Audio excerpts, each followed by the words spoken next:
বোঝে না সে বোঝে না।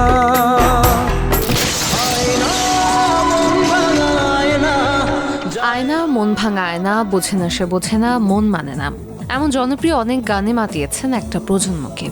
সুরে ভাসিয়েছেন ভারতীয় গায়ক জুবিন গার্গ। তবে সবচেয়ে জনপ্রিয়তা পেয়েছিলেন ইয়া আলী গান গেয়ে।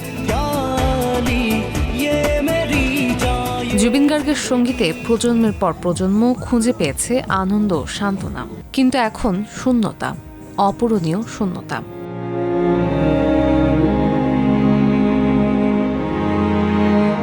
19 সেপ্টেম্বর শুক্রবার সিঙ্গাপুরে ভয়াবহ এক স্কুবা ডাইভিংয়ে দুর্ঘটনায় মৃত্যু হয়েছে জুবিন গার্গের।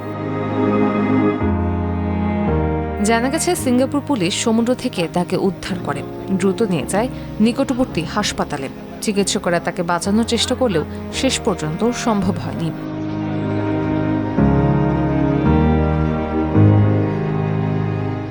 নর্থ ইস্ট উৎসবে অংশ নিতে সিঙ্গাপুর গিয়েছিলেন আসামের জনপ্রিয় গায়ক জুবিন।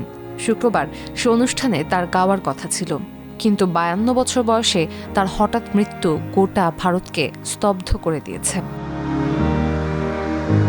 জুবিন গার্গ শুধু গায়ক নন, বরং উত্তর পূর্ব ভারতের সাংস্কৃতিক মুখপাত্র। দেশজুড়ে তার ভক্ত ও সহশিল্পীরা শোক জানাচ্ছেন। সামাজিক যোগাযোগ মাধ্যম ভাসছে শ্রদ্ধায়, সমবেদনায়।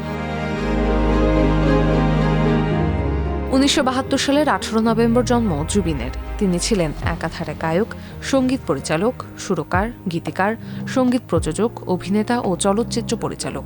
ভারতের অসমীয়া, বাংলা ও হিন্দি গানে সমান জনপ্রিয়। তার জীবনের মোড় পাল্টে গিয়েছিল 1992 সালে। সে বছর অনুষ্ঠিত যুব মহোৎসব পাশ্চাত্য একক পরিবেশনায় স্বর্ণপদক জয়ের পর। জুবিন গার্গ পেশাদার সঙ্গীত জীবনে প্রবেশ করেছিলেন 1992 সালে অসমীয়া অ্যালবাম অনামিকার মাধ্যমে।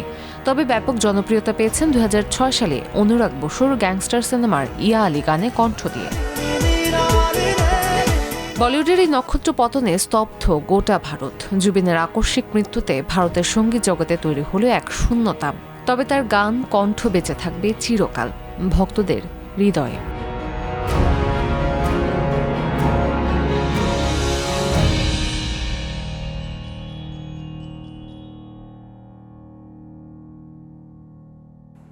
এমন আরও তথ্য পেতে ভিজিট করুন prothomalo.com/ভিডিওতে এবং প্রথম আলোর ফেসবুক পেজে।